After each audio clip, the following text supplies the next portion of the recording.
목사님이라고 말씀드리겠습니다. 그분이 서울에서 목회할 때는 지금으로부터 30년 전입니다. 보통 봄이 되면 춘계 대신방을 하는데 신림동 달동네에 사는 할머니 집사님 한 분이 계셨습니다. 파출부를 해서 이렇게 생활하고 있기 때문에 형편이 어려워서 많은 사람들을 데려가면 부담이 될까 봐 목사님 혼자 가서 신방 예배를 드렸습니다. 신방 예배를 드리고 나니까 이 할머니 집사님이 목사님을 위해서 다관을 준비했으니까 그것을 준비하러 부엌으로 갔습니다. 그 사이에 목사님이 한번 쭉 훑어보니까 벽지는 누렇게 낡아버렸고 아직도 봄이지만 쌀쌀한데 연탄을 떼지 못했는지 방은 냉골입니다. 그리고 이 창문이 바람이 부니까 달동네니까 덜크덩 거리는데 으시시까지 합니다. 안타까운 마음으로 쭉 훑어보는데 벽 한 구석에 이상한 것이 하나 붙어 있어요. 언뜻 보니까 수표 같은데 수표가 저기에 붙어 있을 일은 없잖아요. 가짜인가? 그래서 가까이 가서 봤더니 진짜예요. 은행 도장까지 딱 찍혀있는 진짜예요. 근데 두 번째 이 목사님이 놀라는 것은 그 수표에 기록된 액수입니다. 그 금액이면 어지간한 집 한 채 사고 이 할머니 집사님 노후 그냥 걱정 없이 이자로만 살아갈 수 있는 그런 액수의 수표였습니다. 그래서 이 목사님이 이 할머니 집사님이 들어오길 기다렸다가 막 흥분이 되니까 집사님 진짜 저거 뭐예요? 막 묻자 이 할머니 집사님이 하시는 말씀이 아무것도 아니에요. 목사님 이거 먼저 드세요 라고 하자 목사님은 흥분됐으니까 아니 먹는 게 중요한 것이 아니라 저게 뭐예요? 그랬더니 그 할머니 집사님이 하시는 말씀이 저거요. 혼자 파출부 일을 하면서 큰 부잣집에 일을 하고 있는데 그 집에 아들 며느리 다 바빠서 병드신 아버지를 돌볼 수 없으니까 그 할머니가 아버지를 아주 정성껏 시간 나는 대로 돌봐드렸답니다. 이제 어느 날 그 할아버지가 할머니를 부르시더니 고맙다고 하면서 손에다가 종이 한 장을 쥐어주더래요. 그걸 갖고 왔어요. 근데 얼마 후에 그 할아버지가 돌아가셨습니다. 그래서 기념으로 그냥 거기다 벽에다 붙여놨다는 거예요.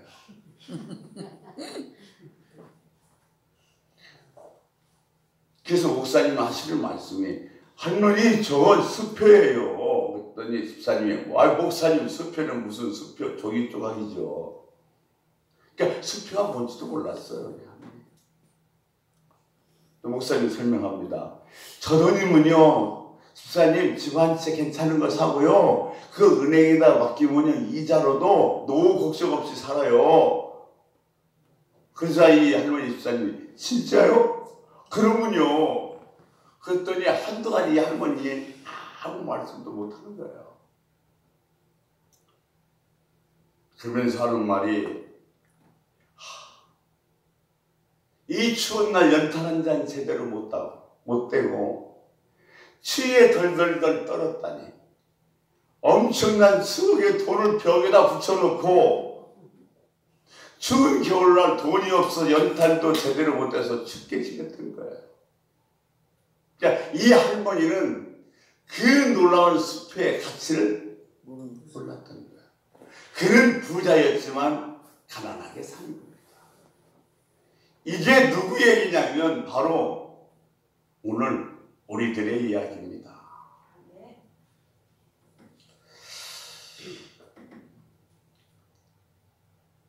요한복음 1장 12절 말씀을 보면 이렇게 기록되어 있어요.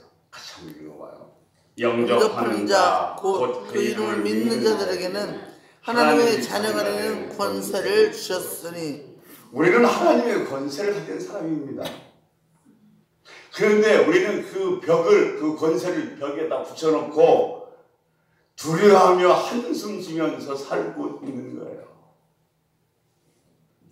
사랑하는 성도 여러분, 오늘 말씀을 듣다가 여러분은 그 놀라운 그 권세를 발견하게 되며 정말 벽에 붙여놓은 수억짜리 수표를 발견하는 것처럼 환희와 기쁨이 넘치게 될 줄로 믿습니다. 아멘. 자, 그렇다면 여러분이 갖고 있는 권세는 뭐예요? 분명히 요한복음 1장 12절에 영접하는 자, 곧 그 이름을 믿는 자에게는 하나님의 자녀가 되는 권세를 주었다 하셨는데 그 권세가 뭐예요? 무슨 마표라도 돼야 보여주고 뭐 자격증이라도 있어야 보여주는데 권세가 있다 하셨는데 그 권세가 뭐예요? 여러분이 갖고 있는 권세는 우리들의 말입니다. 우리는 아무렇지도 않게 하는 말이지만 우리가 하는 이 말에는 놀라운 능력이 있다는 거예요. 그래서 우리 말을 통해서 기적을 베풀어 주실 것을 약속하신 겁니다. 참 제가 좋아하는 성경 구절이고 정말로 기가 막힌 성경 구절 하나가 있는데 민수기 14장 28절 말씀이에요. 이렇게 기록되어 있습니다. 같이 읽습니다. 그들에게 이르기를 여호와의 말씀에 내 삶을 두고 맹세하노라. 너희 말이 내 귀에 들린 대로 내가 너희에게 행하리니. 하나님은 당신의 모든 삶을 걸고 맹세까지 하셨어요. 뭘요? 나는 너희들이 말한 대로 행하리라. 나는 내 마음대로 일하는 것이 아니라 너희들이 말하는 그 말을 듣고 내가 이루리라는 식인 거예요.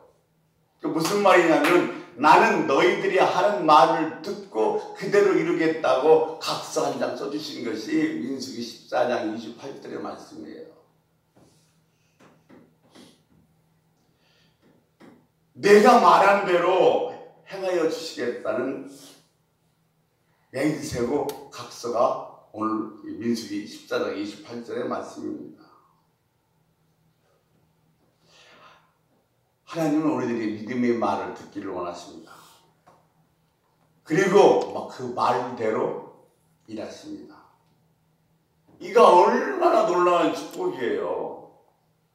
여러분, 하나님이 내 말한 대로 듣고 그대로 일하신대요. 이게 우리들이 갖고 있는 권세입니다. 얼마나 놀라운 축복이에요. 이처럼 우리가 갖고 있는 놀라운 능력을 갖고 있는 말 중에서 정말로 보배로운 말, 지적의 말, 오늘 5가지만 같이 한번 생각해 보면서 은혜를 나눠볼까 합니다. 오늘 보면 마태복음 16장 19절에서 네가 땅에서 무엇이든지 매면 하루에도 매고 네가 땅에서 무엇이든지 풀으면 하루에서도 풀릴 것이다 그랬어요. 그러면 우리는 무엇으로 땅에서 매고 무엇으로 땅에서 풉니까? 여러 말로, 보배로운 말로. 말이에요. 우리는 말로 풀 수도 있고 말로 맺을 수도 있습니다. 그런 능력을 가진 것이 말이고 이 말은 인간의 능력을 위축시키기도 하고 이 말은 인간의 능력을 극대화시키기도 합니다. 여러분도 잘 알고 계실 거예요. 농촌 증청 3사 공충연구소 생체 활성 실험실에서 길죠.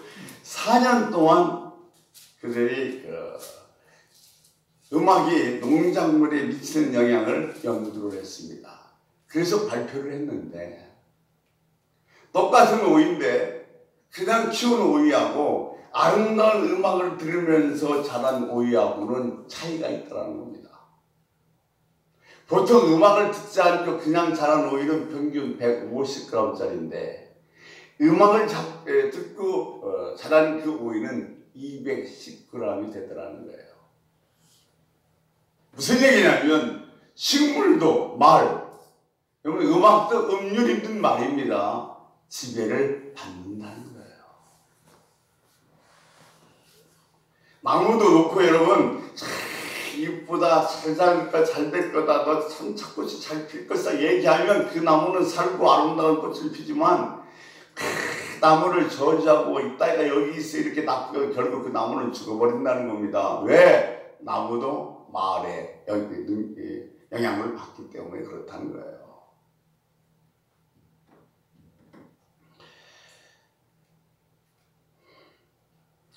우리 말은 우리들의 생각과 마음을 지배합니다.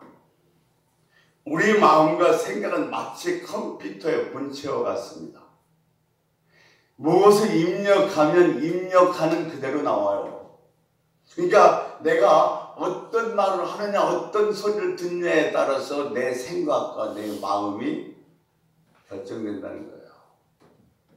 우리가 매일, 제가 지난 시간에도 말씀드렸지만 소리의 홍수 속에서 살아요.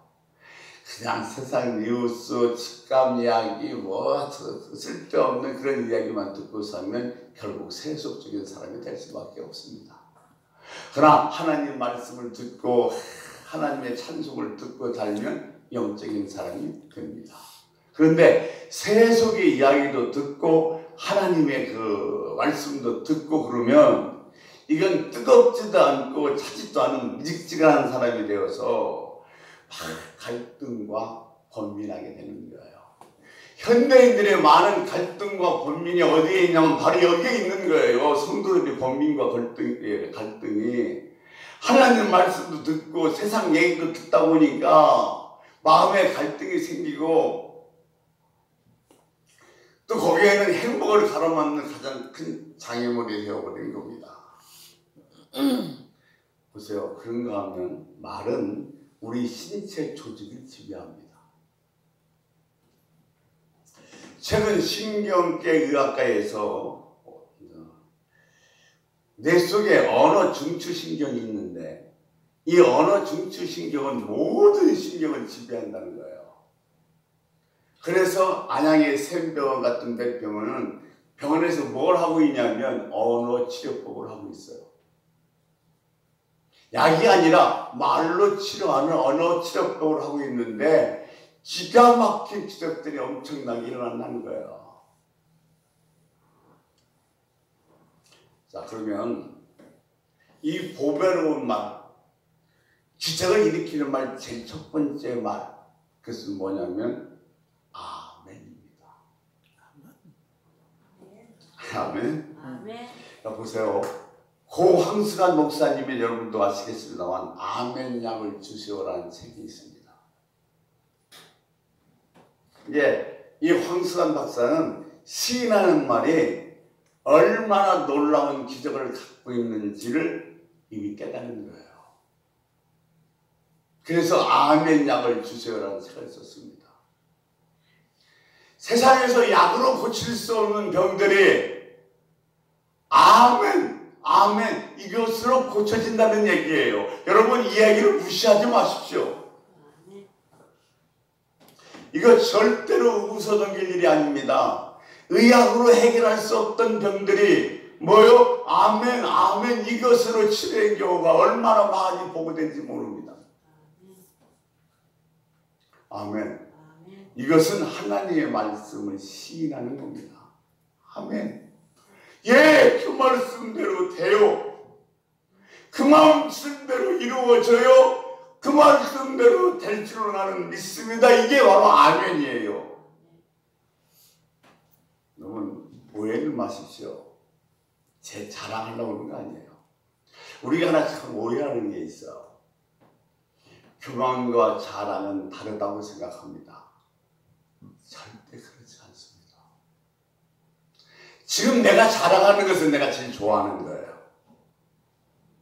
내가 우리 집사님, 우리 딸이 이번에 서울대 들어갔어. 그거 집사님 누굴 제일 사랑하냐면 딸 사랑하는 거예요. 내가 뭘 자랑하고 있다면 그것은 내가 제일 사랑하는 겁니다. 이게 우리는 자랑은 누구만 자랑하냐면 예수만 자랑해야 돼요. 아멘. 이 마사메토 통영 사이에 면소재지인데 부흥회가 열렸어요. 근데 열리게 된 동기는 뭐냐면 시골 몇 단위 그런 지방이기 때문에 거기는 거기다가 제7 안식일교회 교인들입니다. 여러분이 알다시피 제7 안식일교회는 2단이에요. 근데 보통 시골은 다 옆집, 이웃사촌, 친척으로 연결되어 있어서 우리 교회에서 이번에 돼지 잡고 소 잡고 부흥회하는데 한번 가자 그러면 안 갈 수가 없어요. 거절할 수 없어요. 그래서 목사님이 고민하고 기도하다가 그렇다면 우리 교회도 맞불을 놓자. 또 그 교회도 부흥회를 하기로 했어요. 근데 사실은 부흥회는 몇 년 전부터, 한 1년 전부터 준비하고 계속 이렇게 기도하면서 이렇게 해야 되는데 갑자기 부흥회를 하려고 그러니 강사 섭외도 그렇고 또 강사 사례도 그렇고 여러 가지가 참 맞지 않으니까 거제도에 있는 저랑 친한 목사 백 목사한테 전화를 했던 모양입니다. 그 목사님은 거제도에서 기도원 하는데 제가 1년에 한 번씩, 한 달에 한 번씩 꼭 거기에 집회를 했어요. 저한테 전화가 왔어요. 같이 그 집회를 가자고. 그러니까 저랑 그 백 목사랑 부산에 있는 백 목사라는 분야가 셋이 그 교회 연합 집회로 갔습니다. 근데 뭐 어느 거든지 마찬가지겠습니다. 특히 부흥의 첫 시간은 무척 힘듭니다. 더군다나 이 교회는 막 기도를 준비하는 것도 아니었어요. 이게 첫 시간에 정말로 말씀을 전한다는 것은 사단의 역사가 얼마나 심한지 말로 할 수가 없습니다. 그러니까 제가 첫 시간을 맡았는데 세상 말로 죽었어요. 이제 두 번째 시간을 맡았던 백 목사가 어떻게 이렇게 설교가 안 되는지 그냥 도망가고 싶더래요. 이게 그만큼 사단이 역사하고 방해하는 거예요. 이제 세 번째, 네 번째 시간이 다시 제 시간이 됐어요. 화요일 날 저녁 예배입니다. 예배를 딱 시작하기 전에 몇 번째 찬송하고 있는데 그 뒤에 문이 열리면서 휠체어 하나가 들어옵니다. 웬 아가씨가 아마 아버지인 것 같아요. 휠체어를 끌고 교회 안으로 들어옵니다. 근데 그 순간에 제 머릿속에 뭐가 딱 생각나냐면 오늘 밤에 저 중풍병자가 일어나면 이 부흥회는 끝난다. 그런 생각을 갖는 순간에 딱 사단이 어떤 생각을 주냐면 만약 내가 기도해서 이 저 중풍병자가 안 일어나면 이거 무슨 망신이냐. 이게 내가 예배가 끝나고 기도를 해줘야 되는데 완수 기도를 해줘야 되나 말아야 되나 갈등이 생기는 거예요. 그러다가 이제 설교는 끝났고 기도하는 시간이 되었어요. 휠체어를 끌고 이 앞에 나왔어요. 제가 휠체어에 타 있는 아버지에게 물었어요. 오늘 제가 기도하면 선생님 일어나서 걸으실 것 같아요? 그랬더니 교회를 한 번도 나와본 적이 없는 분이에요. 글쎄요. 딸이 마산에서 간호를 합니다. 딸이 있는 병원에서 3년 동안 입원해서 치료를 받았지만 결국 완치받지 못하고 이렇게 마비가 돼서 휠체어를 타는 신세가 됐어요. 근데 딸이 와서 휴가를 내고 와서 동네에 있는 그 교회에서 자기가 되는 교회에서 집회를 한다 그러니까 아버지를 모시고 이 집회에 왔는데 딸이 하는 말이 아버지 오늘 그 집회에 가서 혹시 안수가 되면 일어날 수 있어요. 그러길래 내가 여기까지 따라왔다는 겁니다. 제가 그래서 재차 물었어요. 그러면 아버지 선생님도 오늘 기도를 받으면 일어날 것들 믿습니까? 그랬더니 아무 말도 안 하세요. 제가 그분에게 재차 이렇게 물었습니다. 아버님이 똑똑해요? 아니면 따님이 똑똑해요? 딸이 훨씬 똑똑하지. 그러면 똑똑한 딸이 오늘 여기에서 기도를 받으면 일어날 것이라고 말하는 거는 똑똑한 딸이 말했으면 아버지도 믿어야죠. 오늘 제가 기도해 주면 일어날 것을 믿고 아멘 하십시오. 이게 지심을 했는지 할 수 했는지 아멘 했어요. 휠체어에서 두 손을 딱 잡고서 베드로가 한 얘기예요. 나는 너에게 은과 금을 줄 수 없으나 내게 있는 나사렛 예수의 이름을 주느니 일어나라! 벌떡 뜯겼어요. 일어나요. 걸어! 손을 잡고 한 발씩 와요. 손을 놨어요. 그랬더니 조금씩 걷기 시작해요. 약 40년 정도 모였는데요. 할렐루야 부르고 박수를 치면서 난리가 났어요. 이거 누가 하신 거예요?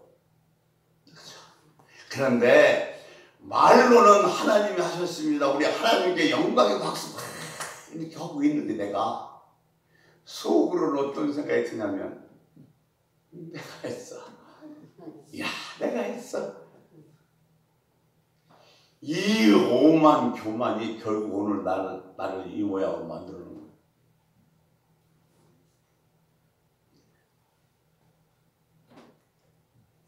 여러분, 하나님의 말씀에 대해서 시인해야 합니다. 그것이 뭐예요? 아멘이에요. 그렇기 때문에 여러분, 하나님의 말씀이 선포될 때 침묵하거나 부인하면 안 됩니다. 반신반의해도 안 됩니다. 여러분 말씀을 들을 때 아멘 아멘 아멘 아멘을 자주 하면 반드시 기적을 체험하게 될 것이에요. 아멘. 그러나 말씀을 듣고서 분석하고 평가하고 여러분 그냥 고개를 갸우뚱거리면 절대로 그의 삶 속에 기적은 체험할 수가 없습니다. 아멘.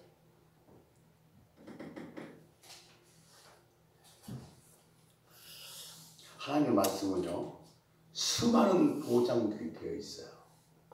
인도하시는 것, 보호하시는 것, 치료하시는 것, 복을 주시는 것, 이게 수많은 보장이 된 하나님의 말씀입니다. 근데 나에 대해서 수많은 보장들이 되어 있는데 그 말씀을 안다고 그 보장이 내게 이루어지는 것은 아닙니다. 수없는 보장이 되어 있는 그 말씀을 내가 아멘 할 때 내게 이루어지는 거예요. 그러니까 하나님이 하신 보장, 그 보장을 여러분이 말씀으로 아멘으로 시인할 때에 그대로 이루어질 줄로 믿습니다. 아멘. 아멘. 이것이 하나님의 기적을 만들어내는 보배로운 언어입니다. 아멘. 네, 아멘.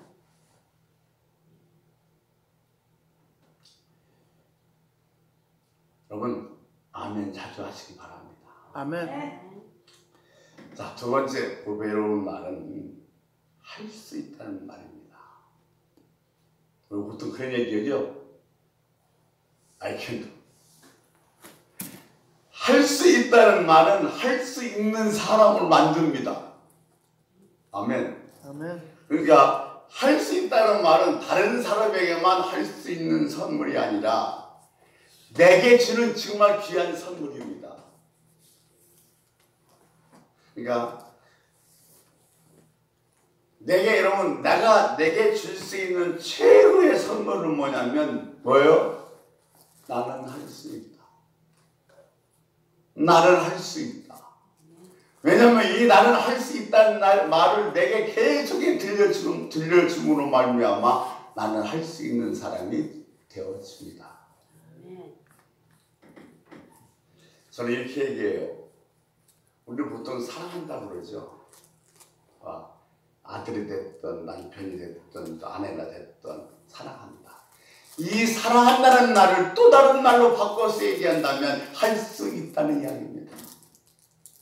그만큼 소중한 보배로운 단어가 뭐냐면 할 수 있다는 단어예요.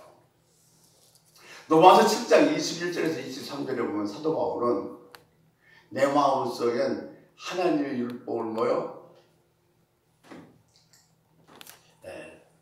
좋아하는 게 있다는 거예요. 율법을 즐거워하되 나는 또 하나의 법을 발견했다는 거예요. 내 육체에 있는 또 하나의 법을 발견했다는 겁니다. 그러니까 내가 갖고 있는 또 하나의 육체의 법은 내가 어려운 환경, 힘든 환경에 만나게 되면 어려워, 힘들어, 할 수 없어 이렇게 자꾸 나에게 말하면서 글로 인도한다는 거예요. 그건 할 수 없어, 안 돼, 못해 이러면 힘이 빠지고 희망이 없어지고 온 주위가 어둡게 보일 수밖에 없습니다. 인간이요 에덴 동산에서 선악과를 꺾은 다음에 그 존귀한 하나님의 형상과 능력을 우리 마음속 깊은 곳에 묻어버렸어요. 그러나 하나님의 자녀된 사람은 누굽니까? 우리는 그리스도인인데 그리스도는 뭐요? 새롭게 태어난 사람이에요. 고린도후서 5장 17절에 보라 옛것은 지나갔고 새것이 되었다 그랬습니다. 우리는 새로운 사람이 돼서 예수를 믿고 하나님의 자녀가 되었으므로 하나님의 형상을 회복한 사람입니다. 우리가 사단의 지배 안에 있는 옛사람이 되면 문제가 생기고 어려움이 생길 때마다 힘들 때마다 못해 안돼 너는 할 수 없어가 우리들을 묶어버린다는 거예요. 그런데 그런 상황 속에서 나는 내 안에 있는 내게 계속해서 할 수 있어. 난 할 수 있어. 난 할 수 있어. 이야기를 풀어넣어주면 내게는 할 수 있는 능력이 생성되기 시작한다는 겁니다. 그래서 빌보서 4장 13절에서 뭐라고 얘기하고 있습니까? 바울이 내게 능력 주시는 자 안에서 나는 모든 것을 할 수 있다고 그랬습니다. 아멘. 여러분 세상을 이길 힘도 어디서 시작돼요? 내 마음에서 시작돼요. 마귀를 이길 힘도 어디서 시작되느냐? 내 마음에서 시작돼요. 그런데 네 마음을 움직일 수 있는 것은 내 말입니다.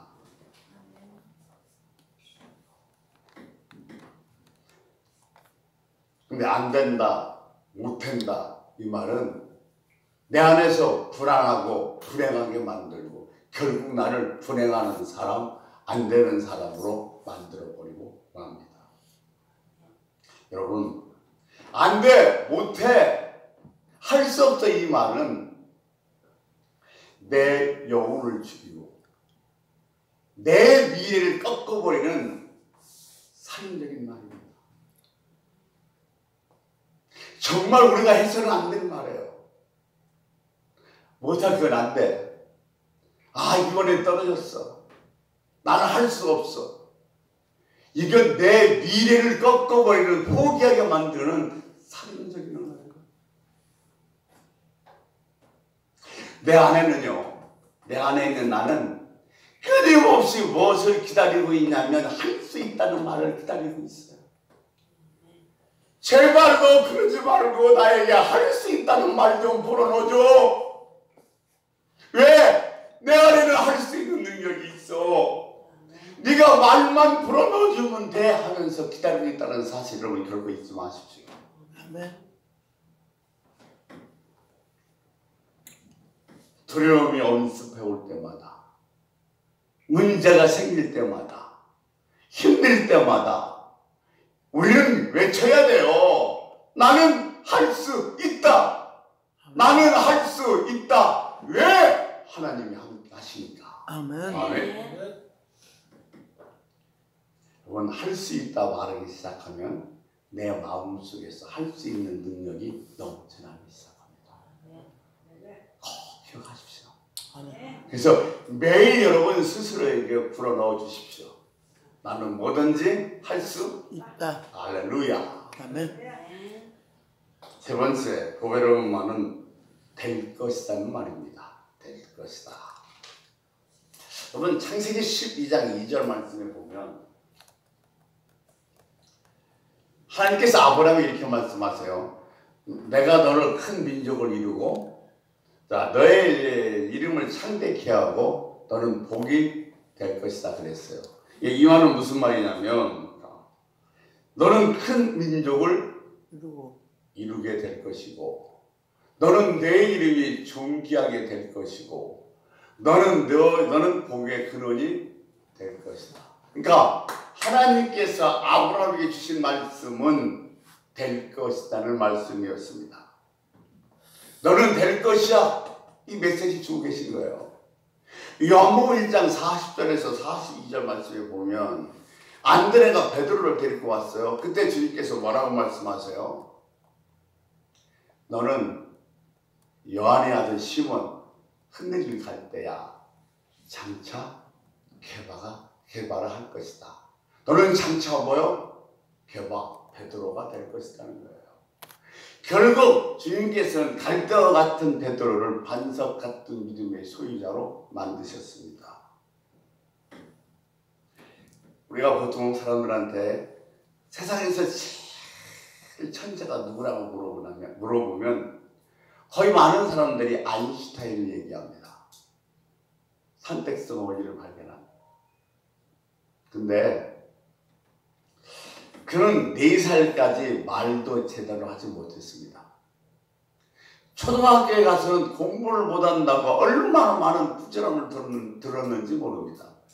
그의 생활 기록부에 보면 가능성이 희박하다고 해서 결국 그 이후로 학교에서 퇴학을 당했습니다. 공부를 못한다고 손바닥에 회초리를 맞아서 벌겋게 달아오는 아들의 손을 보고 어머니는 늘 뭐라고 말씀하셨냐면 이렇게 말씀하셨습니다. 아들아, 너는 다른 아이들이 갖고 있지 않는 다른 재능이 있다. 너는 반드시 훌륭한 사람이 될 것이다. 어머니가 그 아들에게 계속 불어주는 얘기, 너는 훌륭한 사람이 될 것이다. 이 말이 드디어 뭐요? 아인슈타인이 15세가 될 때 뉴턴,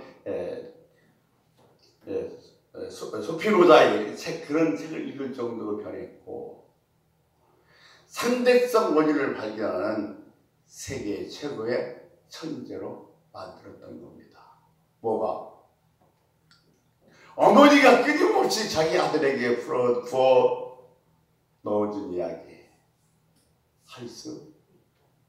너는 훌륭한 사람이 될 것이라는 얘기였습니다. 이 될 것이라는 말이 세상의 둔재를 세상의 천재로 만들어버린 거예요.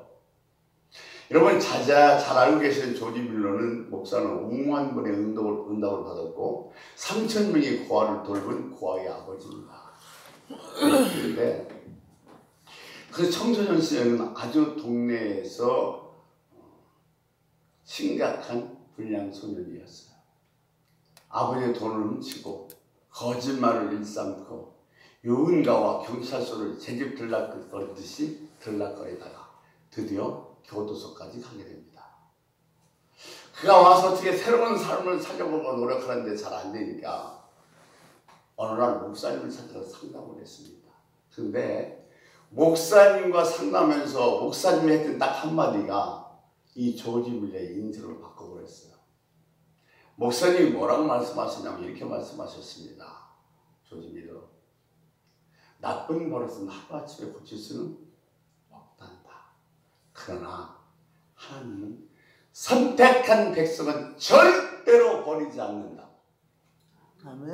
네가 낙심하지 않고 열심히 노력만 하면 너는 반드시 훌륭한 사람이 될 것이다. 그러니까 그가 그 목사님 얘기를 들으면서 될 것이라는 말이 그의 영혼을 사로잡았습니다. 그래서 새벽 4시에 일어나서 공부하기 시작하고 새로운 신앙생활을 시작하면서 나이 19세가 됐을 때 할레대학의 신학대학에 들어가서 결국 성자로서의 첫걸음을 디디게 됩니다. 너는 반드시 훌륭한 사람이 될 것이다. 이 목사의 한마디가 그렇게 문자였던 조지 밀러를 성자의 길로 바꿔놓았던 겁니다. 여러분, 될 것이다, 될 것이다. 이것은 가능성을 깨우치는 언어입니다. 위대한 소망과 꿈을 불어넣는 기적의 언어, 보배로운 언어가 바로 뭐냐면 될 것이다입니다. 아멘. 여러분 보세요. 지금 여러분이 만나는 사람마다 여러분이 줄 수 있는 최고의 보배로운 선물이 뭐냐면 될 것이다. 당신은 잘 될 것이다. 당신은 성공할 것이다. 당신은 합격할 것이다. 될 것이다가 여러분이 다른 사람에게 줄 수 있는 최고의 선물임을 기억하십시오. 아멘. 넌 틀렸어. 넌 안 돼. 넌 문제야. 이것은 내 자녀에게 하든 아니면 상대방에 하든 그 사람의 미래를 꿈과 소망을 꺾어버리는 죽음의 언어입니다. 그러니까 절대로 우리는 내 자녀가 됐던 내 남편이 됐던 내 아내가 됐던 아이고 못해 안돼 얘기해서는 안 돼요. 아멘. 왜냐하면 미래를 잘라버리는 거예요. 이사야 50장 4절에 보면 이사야가 이런 얘기를 해요. 같이 한번 읽겠습니다. 주 여호와께서 학자들의 혀를 내게 주사 나로 곤고한 자로 말로 어떻게 도와줄 줄을 알게 하시고 아침마다 깨우치시되 나의 귀를 깨우치사 학자들 같이 알아듣게 하시도다. 여러분 지금 이사야가 뭐라고 해요? 곤고하게 빠진 자에게 어떻게 말을 도와줄까? 학자의 혀를 달라는 거예요. 물론 여러분 공부하게 빠진 사람에게 뭐도 다 도와주고 뭐도 갖다 하는 것도 좋지만 그 공부와 어려움에 빠진 사람을 빠진 사람을 살릴 수 있는 것, 도울 수 있는 것이 책으로 뭐예요? 말이에요. 말 한마디 때문에 사람은 자살을 하고 말 한마디 때문에 사람은 용기를 얻기도 합니다. 줄 수 있는 최고의 선물이 뭐예요? 될 것이다. 될 것이다.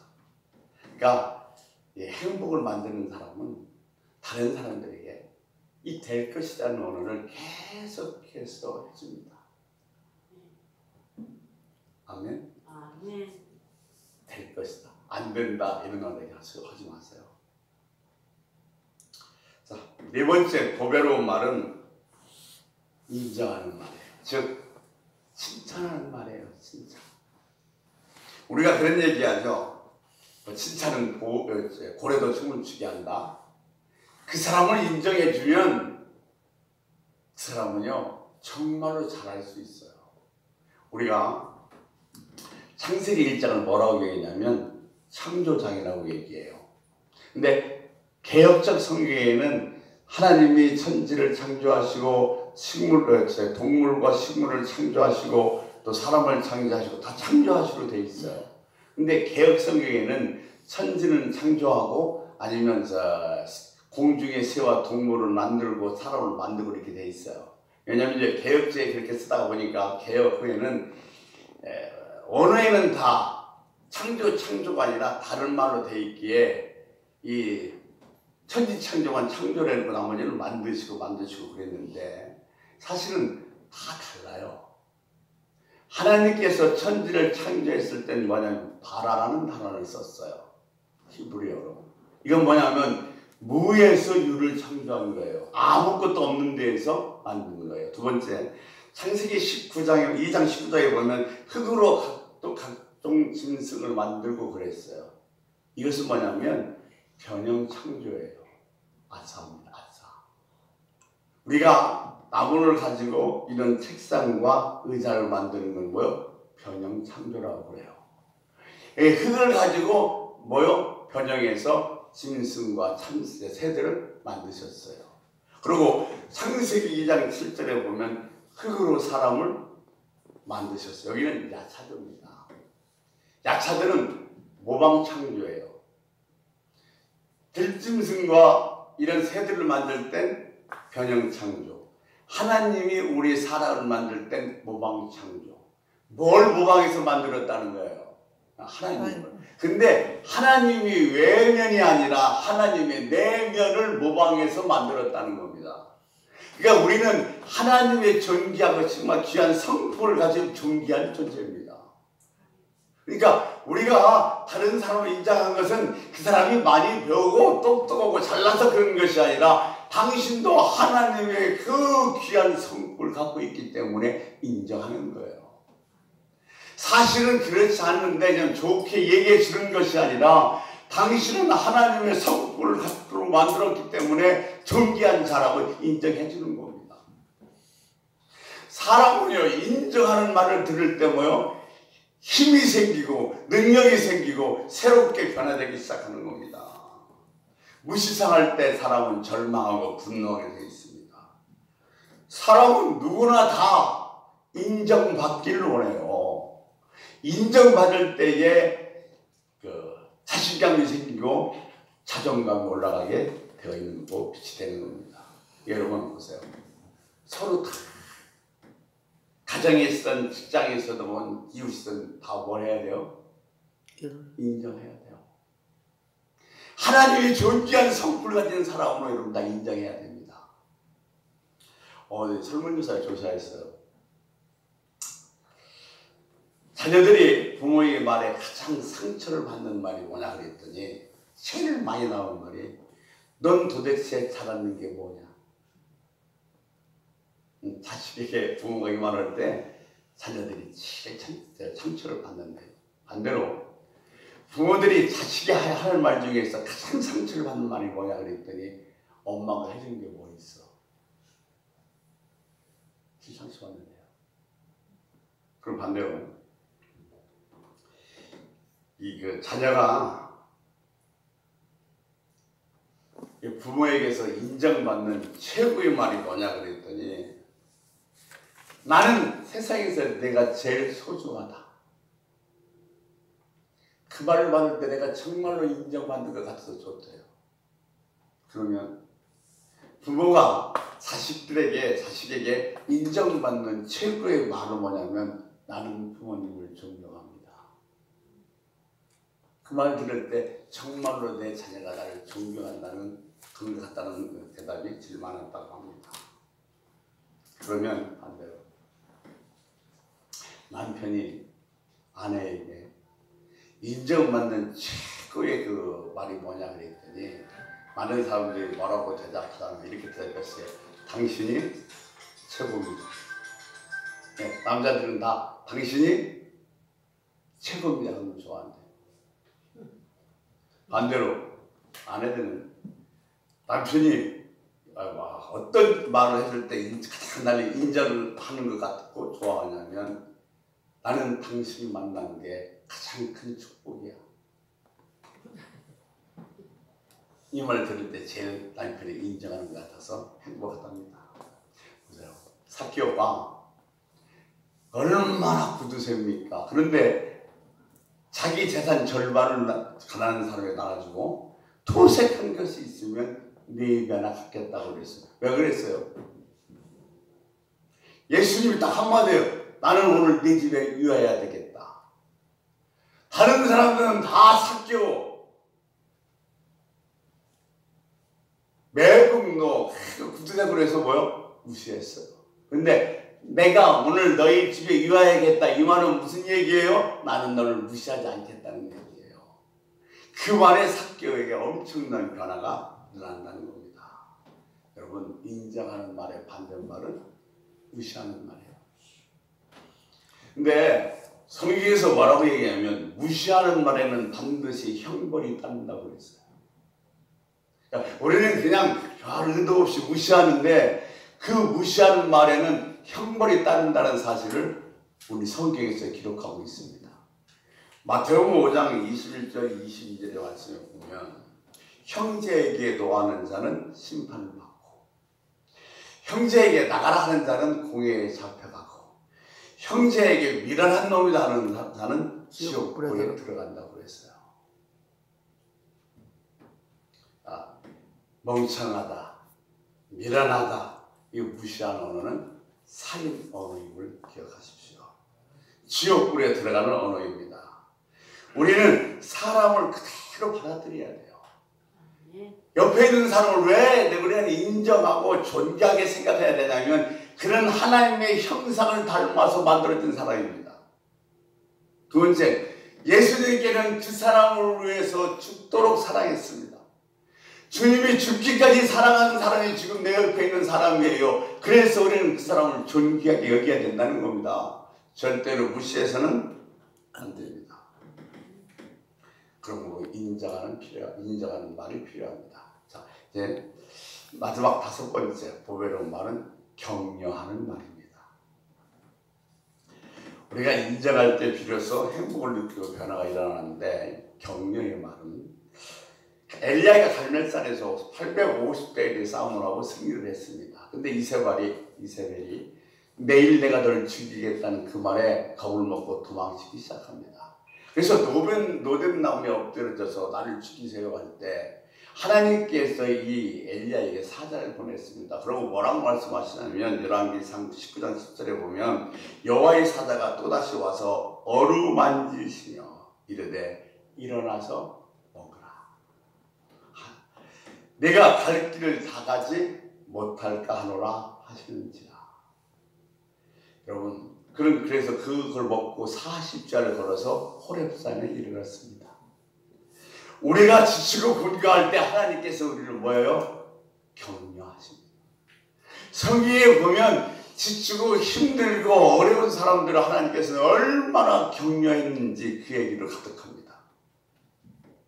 하나님이 우리를 격려하셨듯이 우리도 정말로 힘들고 지치고 어려운 사람에게 뭐예요? 격려해야 됩니다. 그것이 기적의 은혜고 보배로운 언어인 줄로 믿습니다. 이사야 43장 1절 2절 말씀을 보면 이렇게 얘기하고 있어요.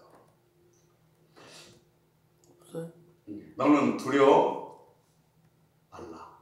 내가 너를 구속했고 내가 너를 지명하여 불렀느니 너는 내 것이다. 네가 물 가운데 지나가든 물이 너를 덮치지 못하고 네가 불 가운데 지나가도 불이 너를 사르지 못하리라. 하나님이요 육신의 모습으로 예수의 이름으로 오셔서 우리들을 이렇게 격려해 주셨습니다. 이 땅에 오셔서 힘없고 따돌림당하고 연약한 자들을 하나님 이렇게 격려자가 되신 줄로 믿습니다. 여러분, 할 수 있다. 될 것이다. 그래, 나는 정말 존귀한 사람으로 인정하고 격려해 줘야 됩니다. 아멘. 욥기 4장 4절 읽으면서 말씀 정리하겠습니다. 욥기 4장 4절 같이 한번 읽겠습니다. 넘어지는 자를 말로 붙들어 주었고 무릎이 약한 자를 강하게 하였거늘. 태만사로 엘리바스가 하는 말이에요. 아까 이사야도 뭐요? 공부한 자를 뭘로 도와줘요? 말로. 넘어지는 자를 뭘로 풀어줬어요? 말로. 그러니 이 말이 얼마나 중요하고 능력이 있습니까? 여러분이 갖고 있는 하나님의 자녀의 권세 뭐예요? 말 잘합시다. 아멘. 살립시다. 아멘. 늘 아멘 자주 하고 할 수 있다는 말 넣어주고 될 것이라는 말 넣어주고 괜찮은 사람이라고 칭찬해주고 그래 힘내라고 격려해 줍시다. 아멘. 기도하겠습니다. 하나님, 우리에게 주어진 말이 얼마나